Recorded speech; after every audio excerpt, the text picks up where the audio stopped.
मोललता, मोललता का डेफिनेशन क्या बताई थी? 1 किलोग्राम विलायक में घुले हुए कुल विलय के मोलों की संख्या।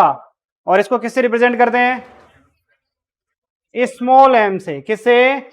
स्मॉल एम से रिप्रेजेंट किया जाता है। तो इसका फॉर्मूला क्या हो जाएगा? स्मॉल एम बराबर विलय के मोल बटे विलायक का भार। आपने किस में लिया था? साफ साफ कहा डेफिनेशन के अंदर, 1 किलोग्राम विलायक का के अंदर घुले हुए विलय के मोलों की संख्या। तो भार किस में आएगा आपका? किलोग्राम में। किस में आएगा? किलोग्राम में। ठीक है, अब हमारे पास ये नॉर्मल फॉर्मूला हो गया कि विलय के मोल बटे विलायक का भार किसके अंदर है? किलोग्राम के अंदर। अब हमें पता है विलय के मोल, विलय का मोल का फॉर्मूला क्या होता है? दिया गया द्रव्यमान बटे मोलर द्रव्यमान। परमाणु द्रव्यमान कह दो, आणविक द्रव्यमान कह दो, मोलर द्रव्यमान कह दो, एक ही बात है। ठीक है, अब इसको अगर मैं रिप्रेजेंट फॉर्मूले के रूप में रिप्रेजेंट करूं तो दिए गए द्रव्यमान को या भार को किससे रिप्रेजेंट करते हो आप? डब्ल्यू से। किससे? डब्ल्यू से। और मोलर द्रव्यमान को एम डब्ल्यू, मोलर वेट कह दो या मोलर मास भी कह दो। कई जगह आपको ये भी हो सकता है भाई, एम एम भी लिखा मिल सकता है। क्या लिखा मिल सकता है? एम एम, मोलर मास या मोलर वेट, एक ही बात है। तो इसको यहां से आपने यहां लिख दिया, क्या आ गया भाई? विलय के मोल की जगह क्या लिखा? डब्ल्यू बटे एम डब्ल्यू। और विलायक का भार मास कितना है? मास लिख दो या डब्ल्यू लिख दो, इसको चाहो तो। भार लिखा है ना, तो भार को जिससे ज्यादा बढ़िया रहेगा आप क्या करो, इसको क्या लिखोगे? वेट लिख दो, डब्ल्यू। हाँ एक ही बात है वैसे तो ये आ जाएगा आपका। ठीक है, अब इसकी जगह अगर किलोग्राम में दे रखा है, किलोग्राम की जगह आपको किस में दे दे? ग्राम में। किस में दे दे? ग्राम में। तो क्या क्या करोगे? 1000 से डिवाइड करोगे, और 1000 से डिवाइड करोगे तो बोलो कहाँ जाएगा? 1000 है, ऊपर चला जाएगा, तो 1000 से मल्टीप्लाई हो गया। आ गया फॉर्मूला समझ में? अब न्यूमेरिकल दे दूं, चलिए लिखिए।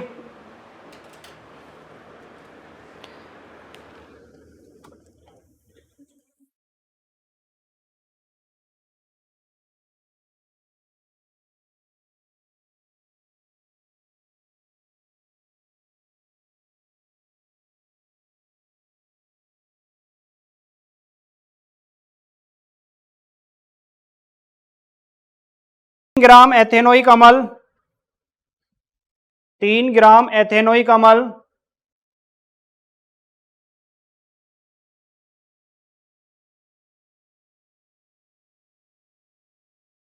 के 75 ग्राम बेंजीन में,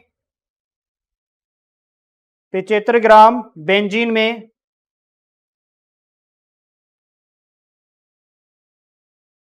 विलयन की मोललता, विलयन की मोललता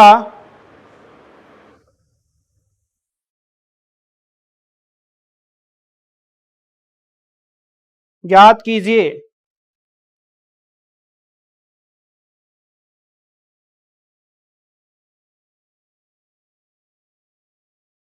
देख लो, सबसे पहले तो न्यूमेरिकल में आपको क्या दिया गया है? क्या दिया गया है? बोलो क्या क्या दे रखा है उसमें? 3 ग्राम, 3 ग्राम एथेनोइक अम्ल। एथेनोइक अम्ल का फॉर्मूला बोलो। एथेनोइक अम्ल CH3COOH, या इसे आप एसिटिक एसिड भी कह सकते हो। अच्छा सर, अगला बोलो, और क्या दे रखा है?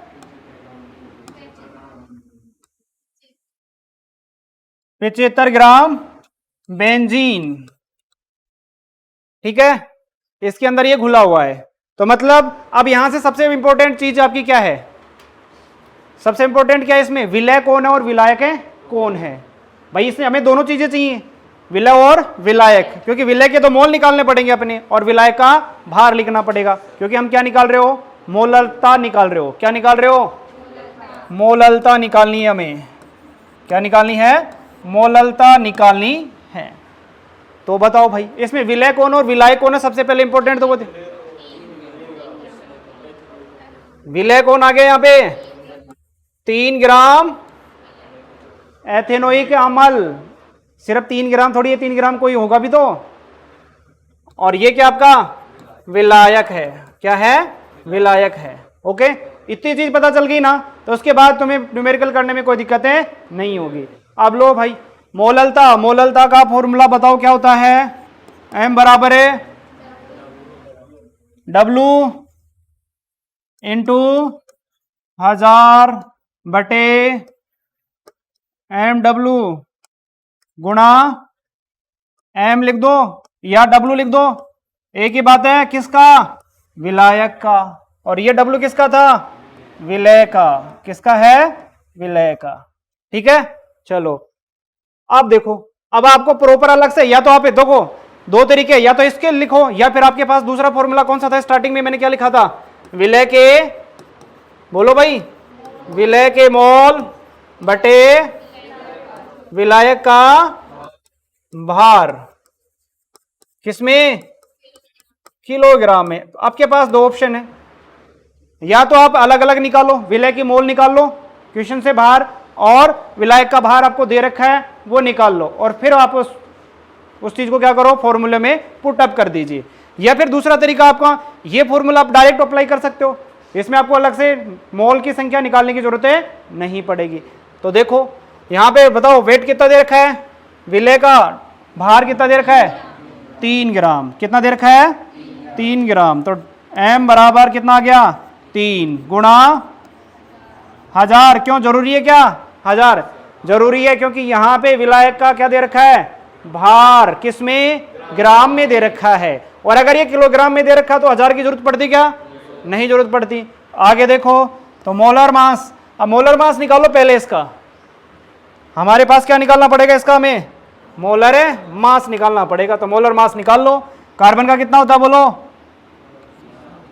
12। हाइड्रोजन का 1 का 1 और 3 का 3, प्लस कार्बन का फिर है 12, ऑक्सीजन का 16, फिर ऑक्सीजन का 16, हाइड्रोजन का 1। बताओ टोटल करके 54। पक्का 60 होता होगा? हैं? अरे 60 है, 54 है? 60 है। ये लो, अब ये रख दो यहां पे।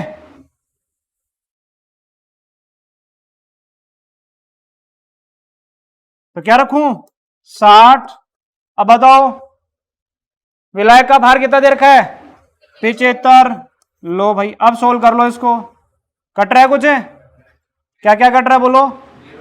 1 0 से 1 0 गया, 25 चौक 100, और 25 दिया 3 से 3 गया, ऊपर क्या बच गया? 4, और नीचे 6। काट दो, क्या बच गया? 2/3। लो भाई, कितना आ जाएगा? 0.66 आएगा क्या? 0.66 या 0.67 भी लिख सकते हो। और मात्रा क्या हो जाएगा इसका? मोल पर किलोग्राम। मोल पर किलोग्राम। अरे साफ साफ दिख रहा, विलय के मोल, तो मोल को किससे रिप्रेजेंट करते हो? मोल से। और भार को किलोग्राम। तो यहां पे मात्रा का हमारा क्या हो जाएगा? मोल पर किलोग्राम। मोलरता का आया था हमारे पास मोल पर लीटर, क्योंकि आपने यहां पे क्या लिया था? विलयन का आयतन लिया था, और आयतन को मेजर किस में करते हो? लीटर में। किस में? लीटर में। ओके, उतारो।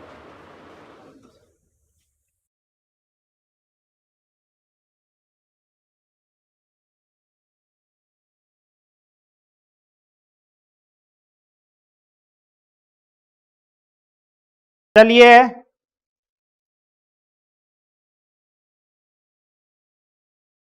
जलिए H2SO4 विलयन, जलिए H2SO4 विलयन की मोललता एवं मोलरता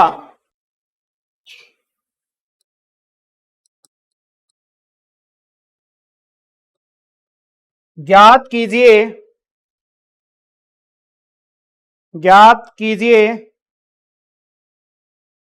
यदि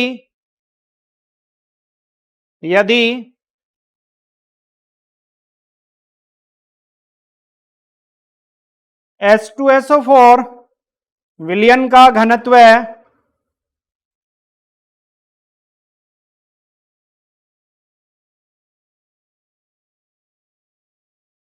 विलयन का घनत्व है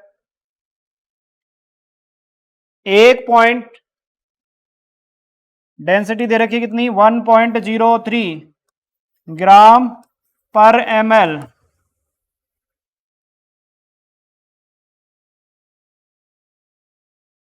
घनत्व कितना है 1.03 ग्राम प्रति ml है।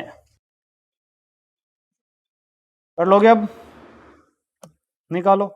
एक ही क्वेश्चन में देखो इसमें सारी चीजें आ रही तुम्हारी, द्रव्यमान प्रतिशत वाला भी सोल्व हो रहा है, यहाँ भी सोल्व हो जाएगी और मोलरता भी सोल्व हो जाएगी और उसके साथ साथ आपका डेंसिटी का जो रिलेशन है वो भी समझ में आ जाएगा। एक ही क्वेश्चन से 4 क्वेश्चन करवा रहे हैं।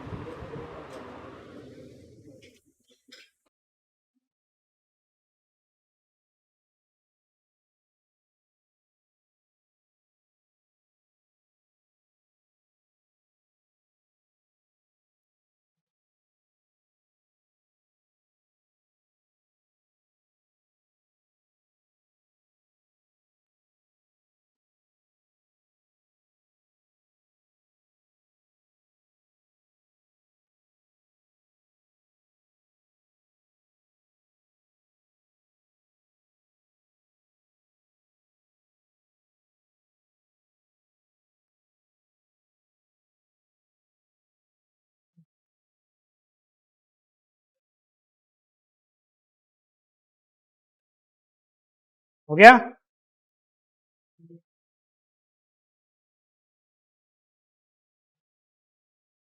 मोलरता निकालिए अब इसकी।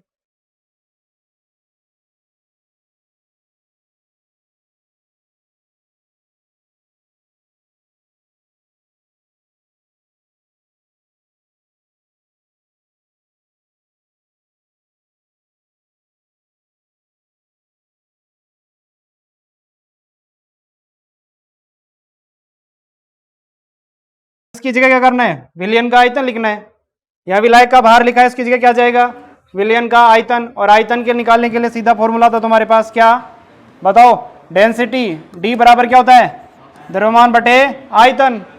अब तुम्हें क्या दे, और वी आ गया। अब वी आ गया तो हमारे पास मोलरता का फॉर्मूला, सॉरी मोलरता का फॉर्मूला क्या था बोलो, W इंटू 1000। ये W क्या है, किसका है, विलय का, बटे MW गुणा V। किसमें, विलायक है या विलयन का है, विलयन का है, और वो भी किसमें ml में। ml में है तभी कितना आएगा ऊपर, 1000 से मल्टीप्लाई होगा, अदरवाइज नहीं होगा। अब सारी चीजें तुम्हारे पास, सोल्व करके बताओ।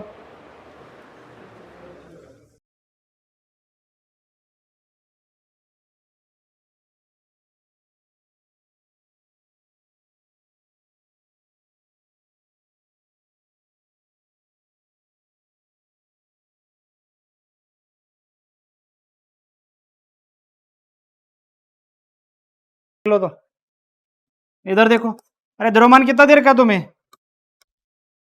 द्रव्यमान कितना दे रखा है, अरे m बराबर कितना है यहाँ पे 100, और डेंसिटी कितनी दे रखी है, बस तो यही तो रखना है फॉर्मूले में, 100 बटे 1.03। ये क्या आ गया तुम्हारा, वॉल्यूम आ गया, आयतन आ गया। अब उठा के ये तो बाकी चीजें तो सेम ही है। अरे m बराबर क्या आ गया, W कितना दे रखा है बोलो, 20 गुणा 1000 बटे 98 गुणा, अब देखो बस इसकी जगह ये चेंज किया हमने, वहां पे विलायक का भार लिखा था 80 और यहां पे अपने को क्या लिखना है, विलयन का आयतन। तो आयतन कितना दे दिया 100 बटे, अब 100 बटे 1.03, ये जीरो एक कहाँ चला जाएगा, ऊपर चला जाएगा, ऊपर लेके जाओ इसको, क्या जाएगा 1.03। अब इसको सोल्व कर लो, सोल्व कर लोगे, पॉइंट हटा दो, ये पॉइंट हटेगा तो नीचे कितना आ जाएगा 100। अब काट दो इसको, ये 2 और 2, ये लो, सारा तो कट गया, जीरो तो जीरो कट गई क्या, ऊपर ये भी कट जाएगा, किससे 2 से कटेगा तो कितना आएगा 49। अब क्या बच गया हमारे पास बोलो, 103 बटे 49। अब सोल्व कर लो, कितना आ जाएगा? 2 पॉइंट समथिंग वैल्यू आ जाएगी इसकी। कितनी आएगी? 2 पॉइंट जो भी 2 पॉइंट समथिंग वैल्यू जितनी भी आएगी वो कर लो आप। 2.1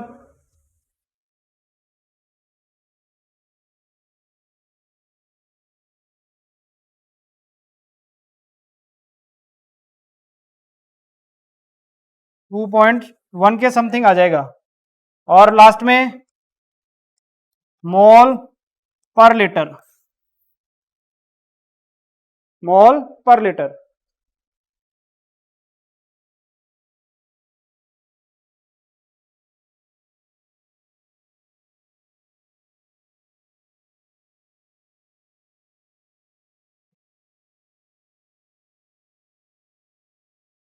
प्रतिहिम मिश्रण, प्रतिहिम मिश्रण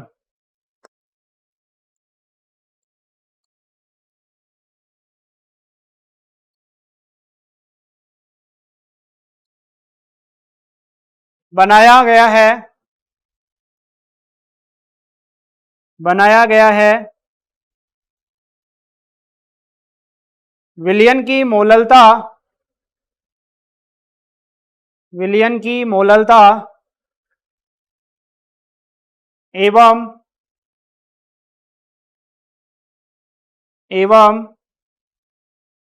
मोलरता ज्ञात कीजिए, एवं मोलरता ज्ञात कीजिए यदि विलयन का घनत्व, विलयन का घनत्व 1.072 ग्राम पर ml,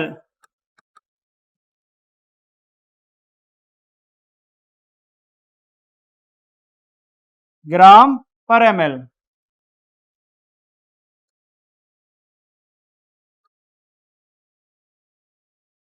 करो। एथिलीन ग्लाइकोल का फॉर्मूला कल परसों तो बताया था,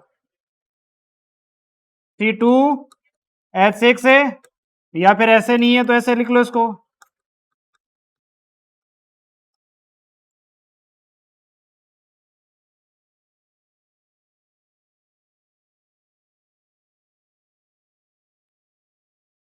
निकालो।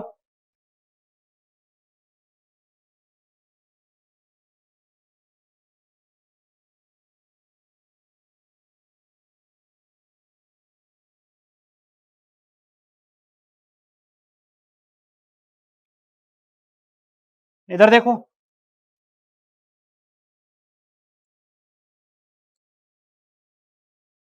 बताओ क्या क्या दे रखा है इसमें? अरे क्या क्या दे रखा है?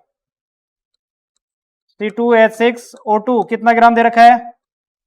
222.6 ग्राम। और क्या दे रखा है भाई? इसको किस में घोल रहे हो? H2O के अंदर। कितने? H2O का वेट कितना दे रखा है? 200 ग्राम। क्लियर है? और क्या दे रखा है बोलो? डेंसिटी दे रखी है कितनी? 1.072 ग्राम पर ml। ठीक है, अब तुम्हें क्या निकालना है? मोलैलिटी। तो मोलैलिटी निकाल लो। विलय कौन है इसमें और विलाय कौन है, ये पकड़ लो बस। 17 पॉइंट समथिंग, 18 के लगभग। अब इसमें से सीधा रख दो। मोललता का फॉर्मूला बोलो क्या होता है?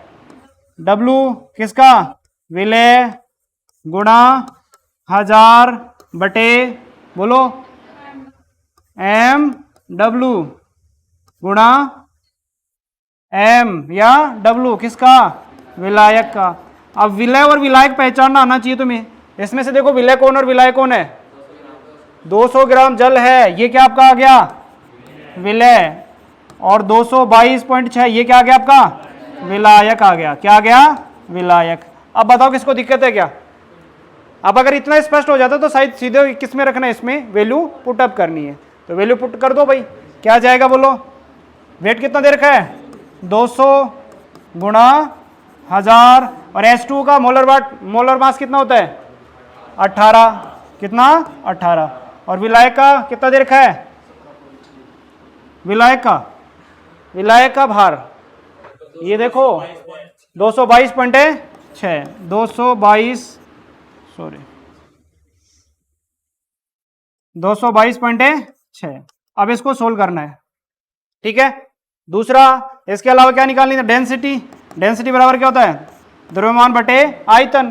तो यहां से हमें क्या निकालना पड़ेगा, आयतन बराबर क्या हो जाएगा द्रव्यमान बटे घनत्व। तो द्रव्यमान कितना दे रखा है, अरे द्रव्यमान कितना दे रखा है विलियन का, किसका चाहिए आपको, विलियन का, किसका है 222 पॉइंट है। अरे विलियन का मतलब ये दोनों जुड़ जाएंगे इसमें से, इन दोनों को जोड़ लो कितना हो जाएगा 422.6 ग्राम। ये लो तो ये आ गया, m बराबर कितना आ गया 422.6 बटे डेंसिटी कितनी दे रखी है 1.072। अब इसको सोल्व कर लेना, हमारे पास क्या आ जाएगा आयतन, और आयतन आने के बाद फॉर्मूला वही रहेगा, इसकी जगह बस क्या करना तुम्हें, ये 222.6 रखा ना, इसकी जगह ये रख देना, 16 आ जाएगा। क्लियर है, ओके।